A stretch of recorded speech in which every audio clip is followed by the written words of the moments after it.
पे मैंने कहा था कि सहारा इंडिया परिवार न कभी गलत था, न गलत है, न आने वाला भविष्य में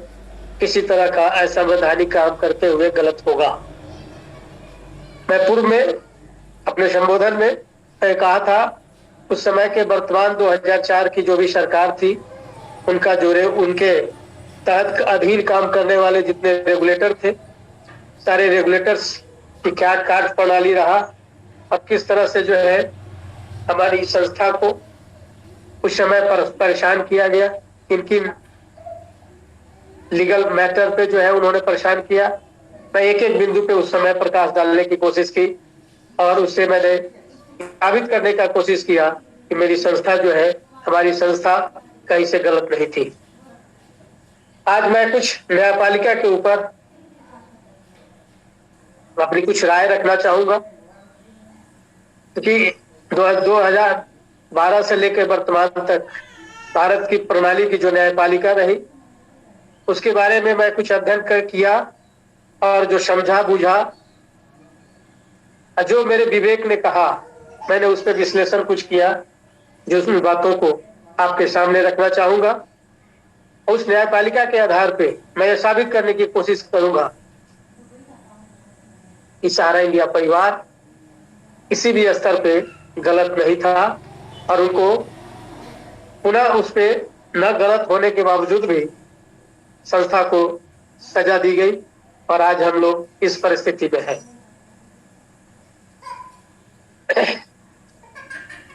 अब देखेंगे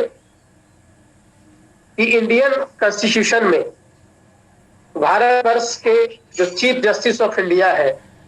कोई अधिकार प्राप्त है। निश्चित रूप से इंडियन कॉन्स्टिट्यूशन में भारतवर्ष के जो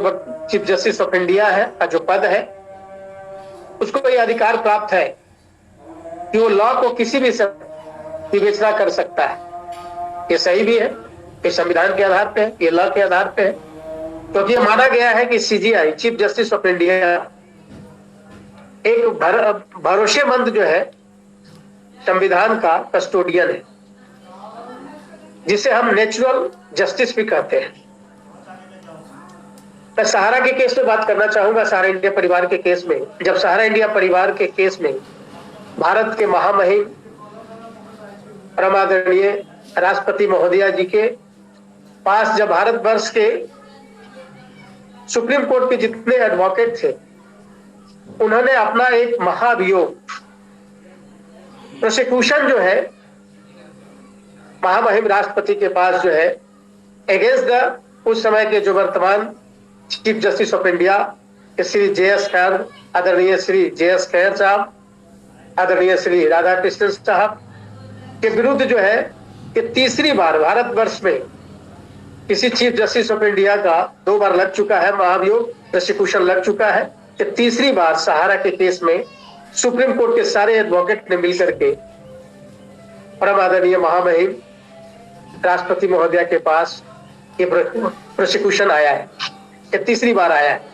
अभी 1947 जो भारत आजाद हुआ उस समय से लेकर अभी तक 2 बार आ चुका था कि तीसरी बार सहारा के केस में सुप्रीम कोर्ट के सारे एडवोकेट ने मिलकर के उस समय के वर्तमान सीजीआई के विरुद्ध में जो है सारे एडवोकेट, सुप्रीम कोर्ट के सारे एडवोकेट ने मिलकर के एक जो है प्रोसिक्यूशन लाया है। वो प्रोसिक्यूशन क्या था,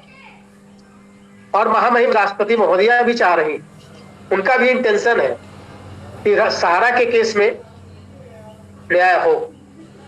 इसलिए उन्होंने जैसे ही उनकी प्रोसिक्यूशन जो है महामहिम राष्ट्रपति के कार्यालय में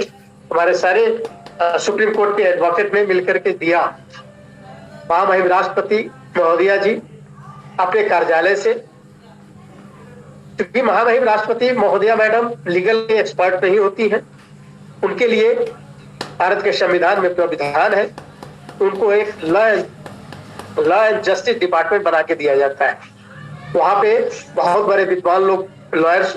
एडवोकेट लोग होते हैं, एडवोकेट और रिकॉर्ड होते हैं, एडवोकेट में एमिकस क्यूरी पद के लोग होते हैं, मतलब काफी विद्वान मैंने लर्नेड पर्सन लोग जो उनके लॉ एंड जस्टिस डिपार्टमेंट में एडवोकेट लोग वहां पे पदस्थापित होते हैं। महामहिम राष्ट्रपति महोदया सहारा के केस को के विरुद्ध में जो एडवोकेट लोगों ने जो महाभियोग लाया था, उस प्रोसिक्यूशन को अपने लॉ एंड जस्टिस डिपार्टमेंट को ट्रांसफर किया। और लॉ एंड जस्टिस डिपार्टमेंट के जितने भी लीगल के जो विद्वान लोग थे, सहारा के केस में सारे केसों को उन्होंने बहुत अच्छी तरह से स्टडी किया। बहुत कम ऐसा होता है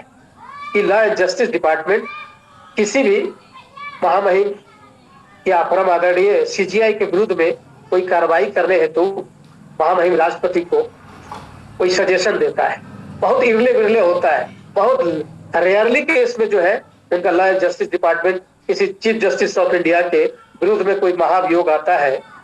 तो उसके विरुद्ध में कोई कार्रवाई होने की संभावनाएं होती है, बहुत रेयर केस में होता है। लेकिन सहारा के केस में जैसे प्रोसिक्यूशन को सारे एडवोकेट के द्वारा महामहिम राष्ट्रपति महोदया के कार्यालय में जाता है और वहां से ट्रांसफर होता है, उस पर विश्लेषण करने के लिए, जस्टिस डिपार्टमेंट को विश्लेषण करने के लिए उन्हें बड़ी सूक्ष्मता के साथ बहुत समय दे करके उनका पूरा विश्लेषण किया और विश्लेषण करके महामहिम राष्ट्रपति महोदया के कार्यालय में वो ट्रांसफर कर दी गई कि इस पे जो है कार्रवाई होना आवश्यक है, क्योंकि जो चीफ जस्टिस ऑफ इंडिया के द्वारा आदरणीय चीफ जस्टिस ऑफ इंडिया आदरणीय श्री जे.एस. खेर साहब, श्री राधा कृष्णन साहब के जो बेंच ने इस चीज को निर्णय लिया है, फोर्थ लॉ ऑफ कॉर्नर के तहत ये जस्टिस नहीं लिया गया है, ये क्रॉस वायलेंस ऑफ लॉ किया गया है। इसलिए मैं इस पे अनुशंसा करता हूं कि इसके ऊपर कार्रवाई होनी चाहिए और महामहिम राष्ट्रपति महोदया जी इन चीजों को जैसे उनके कार्यालय में आए वो त्वरित गति से दिल्ली पुलिस को उस पर कार्रवाई करने को उन्होंने आदेश अपने कार्यालय से निर्गत किया जा चुका है। चूंकि दिल्ली पुलिस को आई है, दिल्ली पुलिस भी अपने लीगल से जो एक्सपर्ट उनके लीगल है उससे ओपिनियन ले रहा है कि क्या भारत के चीफ जस्टिस ऑफ इंडिया या ये भारत के जो जजेज हैं उनके विरुद्ध हम किसी भी तरह की कार्रवाई करने के लिए लीगल रूप से मेरे जुडिक्शन में आता है या नहीं, वो विश्लेषण केस में अभी होल्ड पे है, वो विश्लेषण हो रहा है। अगर by the way Delhi police का जुडिक्शन अगर नहीं बनता होगा तो दिल्ली पुलिस जो है महामहिम राष्ट्रपति महोदया के कार्यालय में अपना एक प्रार्थना पत्र भेजेगा कि on the basis of such facts कि उनके आदरणीय चीफ जस्टिस ऑफ इंडिया या फिर आदरणीय जजेस के विरुद्ध कार्रवाई करना मेरे जुडिक्शन में नहीं आता है, वो अपना एक साक्ष्य देंगे, आधार देंगे। उस आधार के आधार पे जो है फिर महामहिम राष्ट्रपति के महोदया के द्वारा जो है फिर सीबीआई की सहारा ली जाएगी और सीबीआई को निर्देश जाएगा और वहां से सीबीआई पे इनके महामहिम चीफ जस्टिस के ऊपर जो है जो भी कार्रवाई होनी होगी उनके ऊपर कार्रवाई की जाएगी। अगर सहारा सही नहीं होता तो भारत के जितने भी एडवोकेट थे सुप्रीम कोर्ट के, ये प्रोसिक्यूशन लाने का कहीं से उनको बल नहीं मिलता कि हम इस प्रोसिक्यूशन को जो है महामहिम राष्ट्रपति महोदया के कार्यालय में प्रेषित करें। कहीं न कहीं सहारा इंडिया परिवार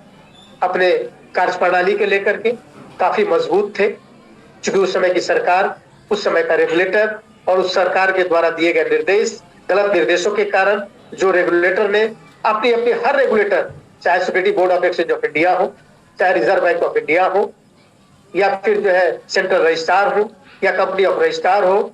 या आयकर इनकम टैक्स डिपार्टमेंट हो, सारे लोगों ने अपने अपने पूरे पावर का सहारा के ऊपर जो है इस्तेमाल किया। किसी ने जहमत उठाई कि सहारा इंडिया परिवार में गरीब या मासूम जनता का पैसा जमा है, उसको भुगतान कराने की कोई न कोई राह निकाला जाए, कोई समाधान निकाला जाए। किसी ने, रेगुलेटर ने, ना तो सरकार ने, न सरकार की जो है कानून मंत्री, न ही कानून मंत्री श्री मौली वीरप्पा साहब, न ही वहाँ के वित्त मंत्री श्री वहाँ के उस समय के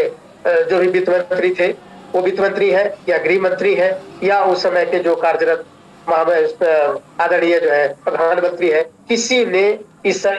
चीजों को निराकरण करने के लिए कोई रास्ता निकालने का प्रयास तक नहीं किया, जिसके कारण हम सहारा इंडिया परिवार की खामियाजा यहाँ तक आई। ये बल सुप्रीम कोर्ट के एडवोकेट को तभी मिला जब सहारा इंडिया की पूरी कार्यप्रणाली संवैधानिक तौर पे, वित्तीय संवैधानिक तौर पे कहीं से वो फोर्थ कॉर्नर लॉ से बाहर नहीं था, जिसके कारण उन्होंने ये बातों को महामहिम राष्ट्रपति के कार्यालय में रखने के लिए उनके पास ताकत जुटा पाए। और अब इसके ऊपर जो है उन्होंने महाभियोग में 4 जो है आईपीसी के 4 धाराएं सारे एडवोकेट ने मिल करके उस समय के आदरणीय चीफ जस्टिस ऑफ इंडिया के ऊपर जो है आईपीसी का 4 धाराएं लगाया। पहला धारा है 166, 219, 220, 409। अब 166 और 219 धारा क्या कहता है? 166 और 219 धारा ये कहता है कि आदरणीय चीफ जस्टिस ऑफ इंडिया के द्वारा लॉ का दुरुपयोग किया गया। लॉ यह कहता है कोई भी व्यक्ति या कोई भी संस्थान ऑनरेबल सुप्रीम कोर्ट का, ऑनरेबल हाई कोर्ट का, ऑनरेबल सब डिविजनल कोर्ट का कोई आदेश किसी व्यक्ति या किसी संस्थान पे निर्देश होता है, अगर वो संस्थान या व्यक्ति विशेष उस आदेश का अगर पालन नहीं करता है तो उसको मैक्सिमम 6 साल की सजा, आर्थिक दंड के रूप में 2000 धन उनको चुकता करना पड़ता है। लेकिन फोर्थ लॉ ऑफ कॉर्नर के बाहर जाकर, तो ये सही बात है, no one above the law, Bharat के संविधान में स्पष्ट रूप से उल्लेखित है कि no one above the law, कोई भी व्यक्ति कानून से ऊपर नहीं है, चाहे वो भारत के राष्ट्रपति हो, आदरणीय राष्ट्रपति हो, आज भारत के आदरणीय प्रधानमंत्री जी हो, भारत के आदरणीय केंद्रीय गृह मंत्री जी हो, भारत के किसी अन्य मंत्री पद पे पदस्थापित हो, या भारत के चीफ जस्टिस ऑफ इंडिया हो, या भारत के महामहिम राष्ट्रपति महोदय हो, कोई भी no one above the law, चाहे वो भारत के एक उद्योगपति परम आदरणीय सहारा श्री महोदय, उसमें नियम है कि फोर्थ कॉर्नर लॉ के तहत ही आप कोई भी निर्णय लेंगे। तो अगर पालन नहीं किया गया तो उसके दंड है कि भाई 6 साल की सजा, 6 महीने की सजा, और जो है आर्थिक दंड के रूप में 2000। लेकिन law of violence, cross law of violence को करते हुए उस समय के चीफ जस्टिस ऑफ इंडिया ने लॉ के बाहर जाके, बियॉन्ड द लॉ से ऊपर जाकर के उन्होंने परम आदरणीय सहारा श्री महोदय को 26 महीना तक जेल में रखा। 6 महीना से अधिक सजा नहीं होती, जो कि लॉ से बाहर है। इसलिए उनके ऊपर 166 और 219 धारा लगाई गई, क्योंकि लॉ से बाहर आकर के उन्होंने सहारा श्री महोदय को अपने न्यायिक हिरासत में उन्होंने लिया। ये जो लॉ से बाहर है, इसके ऊपर जो है जो धाराएं 166 219 लगाई गई है, इसके तहत आदरणीय चीफ जस्टिस के ऊपर जो है 7 साल की इस पे सजा है। 166 और 219 में 7 साल की सजा है। उसके बाद 220 धारा यह कहता है कि आपने अधिकार का दुरुपयोग किया है, अपने अधिकार से बाहर जाके काम किया है, उसमें भी 7 साल की सजा है। और 409 धारा यह कहता है कि आपने सुप्रीम कोर्ट की मशीनरी का मिसयूज किया है, पहली बात। दूसरी बात, आपने पब्लिक प्रॉपर्टीज का मिसयूज किया है। पब्लिक का पैसा वहां जमा था सहारा इंडिया परिवार के पास, है कि सहारा इंडिया परिवार के धन पे आपने काम किया था। ये भारतवर्ष के पूरे पब्लिक का धन जो है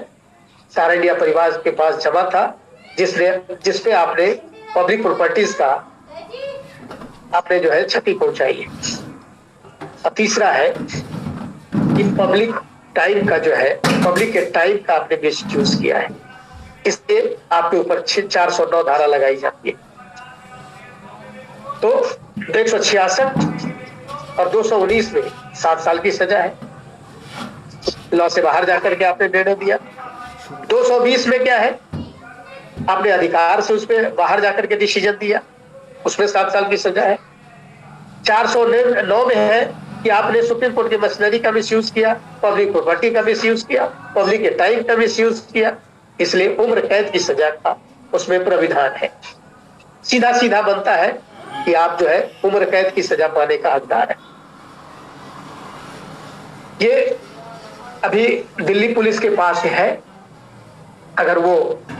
इस बात पे अगर आएगा कि अगर उनका लीगल एक्सपर्ट जो लोग हैं, अगर ये उनको सहमति देता है, सलाह देता है कि आपके जुडिक्शन में नहीं है, तो इस पे सीबीआई काम करेगा। तो इस तरह से अनलॉफुल वर्डिक्ट जो है अगर ये chief justice of India Shri JS. Kher साहब के साथ के द्वारा जो दिया गया, जिसके तहत जो है इनको उम्र कैद की सजा तक की प्रावधान है, चूंकि अनलॉफुल डिटेंशन देना कहीं से उचित नहीं था, जो 26 महीना आदरणीय साराश्री महोदय को रखा गया। तो लेकिन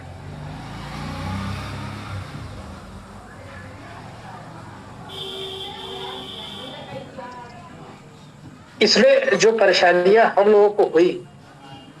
हमारे जो है 12 लाख कर्मचारी हम लोग कर्तव्योगी साथीगत कार्यालय में फील्ड और ऑफिस लेकर के 18 करोड़ 37 लाख इन्वेस्टर प्रत्यक्ष अप्रत्यक्ष रूप से संस्था से जुड़े। इन 12 सालों में हम सभी का जो आर्थिक स्थिति से हम लोगों ने जूझा, इसकी तो सजा जो है निश्चित तौर पे आदरणीय जो है चीफ जस्टिस ऑफ इंडिया को मिलना कहीं से गलत नहीं है, एकदम उचित है जो कि उनको मिलना है।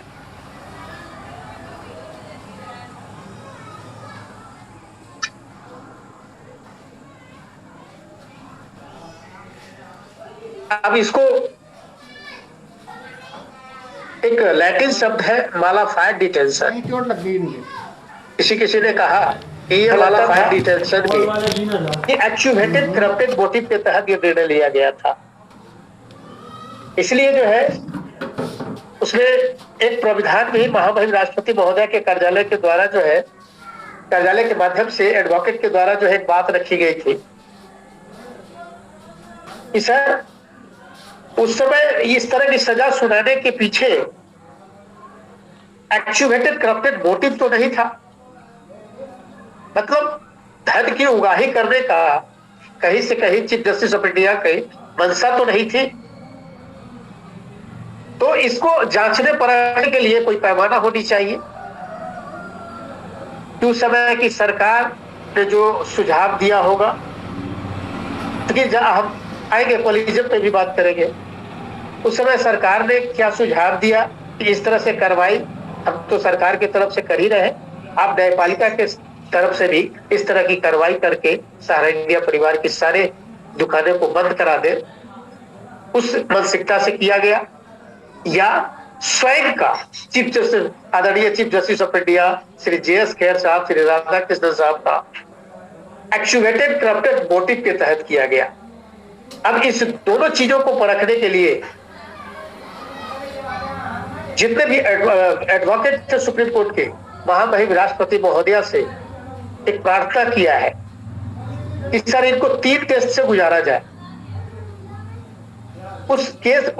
टेस्ट से स्पष्ट पता चल जाएगा कि इनका एक्चुएटेड करप्टेड मोटिव था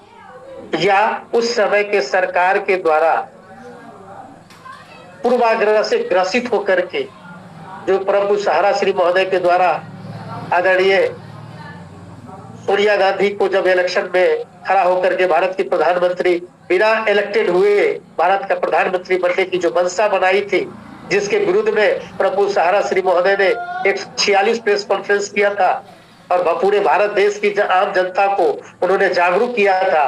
कि भाई आप पूरे भारत के नागरिक जगो, आपको भारत में जो है एक कुशल प्रधानमंत्री चाहिए था, जो उस भारत के नेतृत्व करता हो, जो विद्वान हो, कुशल हो और देश की रिक्वायरमेंट के आधार पर काम करे।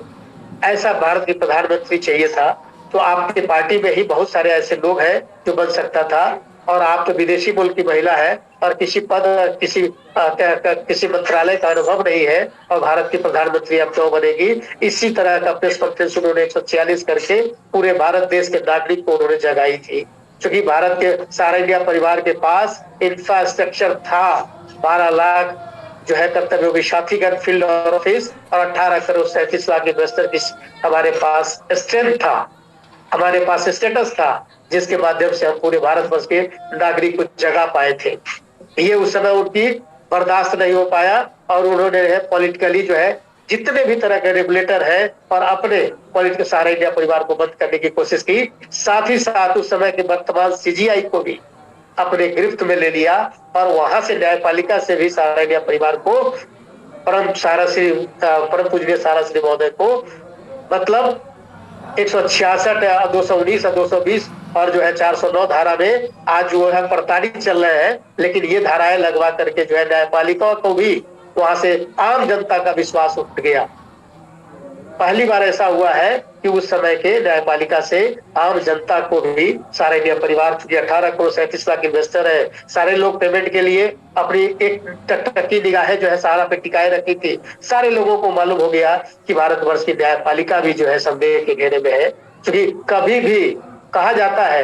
कि समुद्र की मछलियां कब पानी पी लेगा कोई नहीं जानता। उसी तरह से आदरणीय चीफ जस्टिस ऑफ इंडिया न्यायपालिका भी समुद्र की मछली की तरह है, कब एक्चुएटेड करप्टेड मोटिव में आ जाएगा इसका अंदाजा लगाना बहुत मुश्किल होता है। इसलिए सारे एडवोकेट ने, सुप्रीम कोर्ट के सारे एडवोकेट ने मिल करके एक प्रार्थना पत्र दाखिल किया है महामहिम राष्ट्रपति महोदया को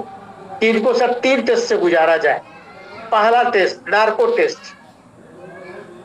दूसरा टेस्ट है इनको ब्रेन मैपिंग टेस्ट कराई जाए और तीसरा टेस्ट है लाई डिटेक्टर टेस्ट कराया जाए। इन तीनों टेस्ट से पता चल जाएगा कि इनका एक्चुएटेड मोटिव के तहत सहारा इंडिया परिवार के मुख्य परम पूजनीय सारा श्री महोदय मुख्य अभिभावक इस तरह से 26 महीने का अनलॉफुल डिटेंशन या मालाफाइड डिटेंशन किया गया, या उस समय के सरकार के द्वारा कन्विंसिंग के आधार पर यह कार्रवाई की गई कि तीनों टेस्ट से यह पता चल जाएगा। अगर नार्को टेस्ट कराने से आदरणीय जो है chief justice of India Shri JS खैर साहब अगर मुकरते हैं तो साफ साफ जाहिर हो जाएगा कि इनकी मंशा गलत थी, तो इन सजा पाने के पूरे हकदार हैं। जब सहारा इंडिया परिवार के 12 लाख कर्तव्योगी साथी और जो 18 करोड़ 37 लाख हमारे इन्वेस्टर, न जाने कितने इन्वेस्टर की बहू बेटिया की शादी नहीं हुई, न जाने कितने शिक्षा से वंचित रह गए, न जाने करोड़ों के करोड़ लोग जो है अपने धन अभाव के कारण उनकी मृत्यु को गले लगाना पड़ा, तो निश्चित रूप से इतने करोड़ों लोगों को परेशानियां पहुंची है, तो क्यों नहीं भारत के चीफ जस्टिस ऑफ इंडिया को हैंग कर दिया जाए और इनको विटनेस बॉक्स में बुला करके है इन सारे क्रॉस को जो है जांच कराई जाए और सारे टेस्ट से गुजारी जाए, ताकि न्यायपालिका को भी अब कोई भी न्यायपालिका पद पे आने वाला दिन हो, आने वाला जो भी हमारे संभावित जो है चीफ जस्टिस ऑफ इंडिया बने, एक बार जो है गलत निर्णय लेने से पहले उनको 1000 बार सोचना पड़े। कि न्यायपालिका में है कॉलेजियल सिस्टम। कॉलेजियल सिस्टम ये कहता है कि वहां पे भारत सरकार का किसी तरह का उनके चुनाव में कोई हस्तक्षेप नहीं होता है, वो कॉलेजियल सिस्टम है। कॉलेजियम है कि वहां जो भी अगला चीफ जस्टिस बनेगा वो चीफ जस्टिस ऑफ इंडिया ही निर्धारित करता है कि मेरे जाने के बाद अगला चीफ जस्टिस ऑफ इंडिया कौन आएगा। क्योंकि 1993 में कॉलेजियल सिस्टम भारत में अडॉप्ट किया गया था।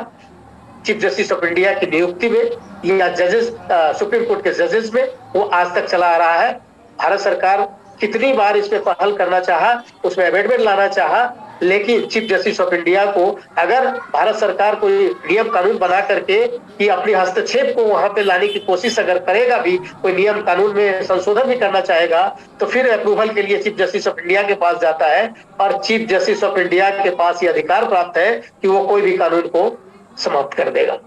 इसलिए 2 बार ऐसी पहल की गई। क्या कहते हैं भारत सरकार के द्वारा, लेकिन चीफ जस्टिस ऑफ इंडिया जो है उस चीजों को समाप्त कर दिया गया कि किसी भी तरह की सरकार का चीफ जस्टिस ऑफ इंडिया के चुनाव में या उसके डिसीजन में कोई सहमति ली जाए उसको समाप्त कर दिया गया। वो अपने कानून से समाप्त कर देते हैं। निश्चित रूप से होना भी चाहिए था चीफ जस्टिस ऑफ इंडिया का चुनाव में कि कोई भी पॉलिटिकली अप्रोच नहीं होनी चाहिए थी, उसको अलग थलग रखा जाना चाहिए, तभी हमारा भरोसा जो है आम जनता का उस पर बनेगा। तो उसके तहत जो है वो समाप्त कर दिया जाता है। अभी आप देखे होंगे कि अभी जो कॉलेजियम सिस्टम में जो सदस्य हैं जनरली 5 ही सदस्य होते हैं, लेकिन अभी वर्तमान में 6 सदस्यों को रखा गया है। 6 सदस्य है क्योंकि इस बार जो चुनाव हुआ था उसमें 6 सदस्य आ गए थे, जिसमें से एक सदस्य आपके हैं जो अभी वर्तमान में हमारे चीफ जस्टिस आदरणीय चीफ जस्टिस ऑफ इंडिया है डी.वाई. चंद्रचूड़ साहब है। दूसरे जस्टिस है श्री एस.के. है। तीसरे जो है एस. अब्दुल नाजिर है। चौथे जो है के.एम. जोसेफ है और 5वें जो है एम.आर. शाह है और 6ठे जो है संजीव खन्ना है। और अभी वर्तमान में जो आदरणीय चीफ जस्टिस ऑफ इंडिया है, अगला चीफ जस्टिस ऑफ इंडिया कौन बनेगा उसका चुनाव जो है चीफ जस्टिस ऑफ इंडिया वर्तमान के डी.वाई. चंद्रचूड़ साहब निर्धारित चुके हुए हैं कि अगला जो चीफ जस्टिस ऑफ इंडिया 3 साल के बाद बनेंगे वो है आदरणीय श्री संजीव खन्ना साहब, आदरणीय चीफ जस्टिस ऑफ इंडिया आने वाला 3 साल के बाद बनने जा रहे हैं। इसलिए ये न्यायपालिका को अछूता रखा जाए किसी तरह का प्रभाव से, जो सही निर्णय दे सके, सही जो है बातों को समझते हुए सही निर्णय दे, जिसके लिए न्यायपालिका को जो है पॉलिटिकल से अलग थलग रखा गया है। लेकिन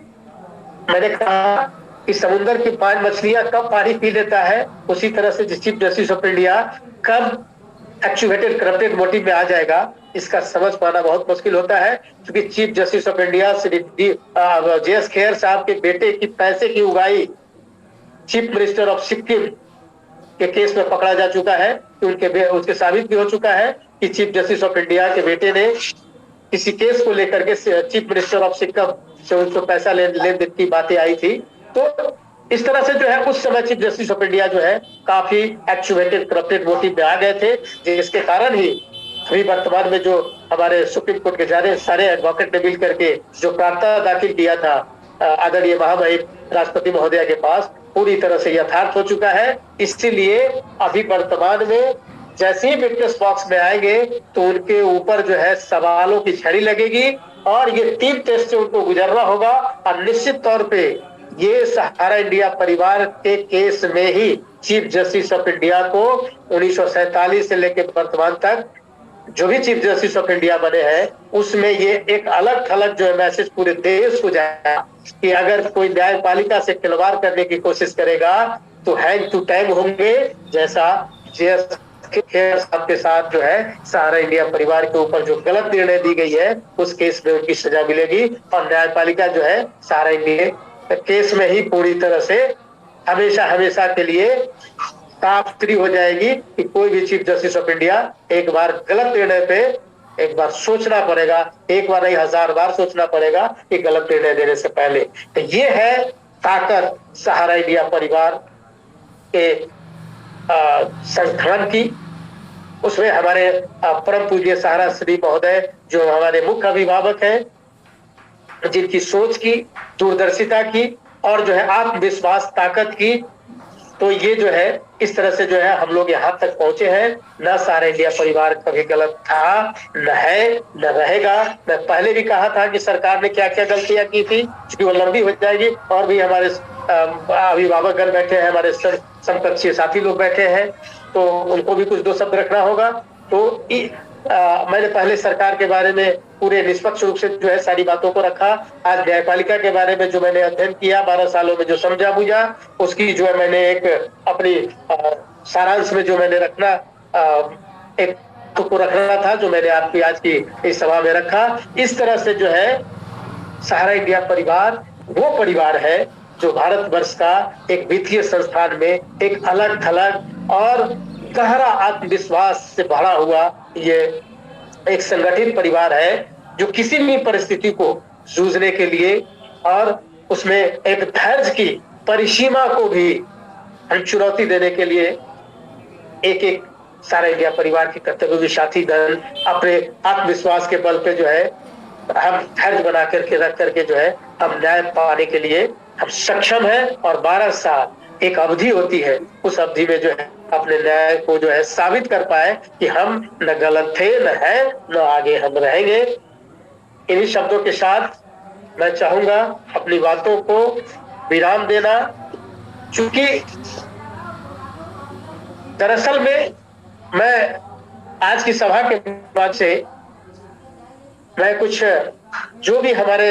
न्यायपालिका है उस व्यक्ति पे मैं जरूर कहना चाहूंगा कि भाई हम लोगों को भी एक परिधान मिला है, एक white shirt, black tie, black pant, black socks, black shoes. परम पूज्य सहारा श्री महोदय के तो गहरी सोच, उदार जो है कार्य प्रणाली और भव्य अनुशासन के तहत जो है उन्होंने एक परिधान दिया। तो भारत में भी एक परिधान आपको मिला है,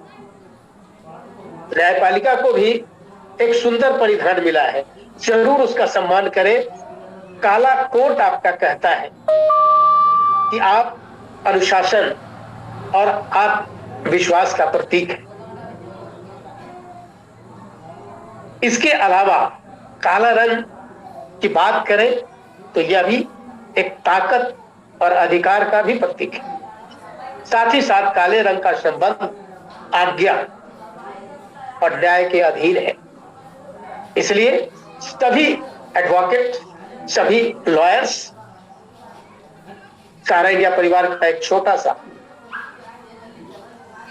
सदस्य आपको सलाह देता है कि आप जो है जजों और न्यायालय के अधीन हमेशा रहिए, क्योंकि आपका काला कोट अनुशासन आत्मविश्वास का प्रतीक कहता है। इसके अलावा काला रंग की बात करें तो ताकत और अधिकार का भी प्रतीक आपको कहा जाता है, और आप आज्ञा पालन और न्याय के अधीन माने जाते हैं। इसलिए आप हमेशा न्यायालय के अधीन आप रहे और न्यायालय के अधीन के कार्य करने की कृपा करें। क्योंकि वकील का जो कार्य होता है, क्योंकि पुलिस का एक कार्य अलग है, वकील का कार्य अलग है। निश्चित तौर पे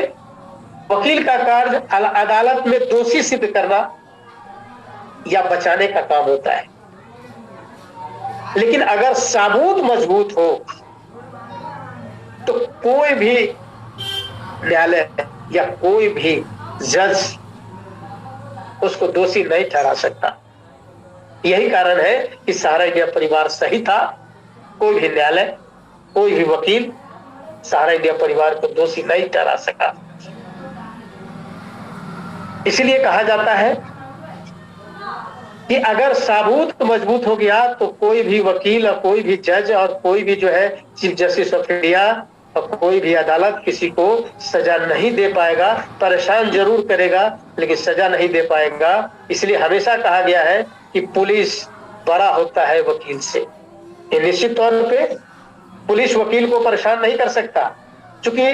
पुलिस जो भी कार्रवाई करता है वकील को अच्छी तरह से मालूम होता है। इसलिए वकील जो है, पुलिस जो है वकील को जल्दी परेशान नहीं कर सकता, क्योंकि सारी कार्रवाई के बारे में वकील को मालूम होता है। इसलिए हम देखते होंगे कि वकील को जल्दी पुलिस जितना जल्दी कार्रवाई करना हो नहीं कर पाता है, अपेक्षा की अन्य जो है नागरिक के। अन्य नागरिक को जितना तेजी से वो परेशान कर पाता है, वकील को परेशान नहीं कर पाता है, क्योंकि पुलिस जो कार्रवाई करती है बहुत अच्छी, बखूबी वो परिचित होता है। तो मैं सारे आज की सभा के माध्यम से अपने भारतवर्ष के सारे जजेस, और चूंकि आप विद्वान हैं, हम एक छोटे कार्यकर्ता हैं, हम सारे इंडिया परिवार की छोटी सी जिम्मेदारी को निभा रहे हैं, लेकिन जो भारत के संविधान है, जो आपने कार्य प्रणाली किया, जो उस चीजों को मैंने पढ़ा समझा, मैं ये जरूर सलाह सुझाव जरूर देना चाहूंगा कि सब काला रंग कोट का जो है जरूर सम्मान करें। इन्हीं शब्दों के साथ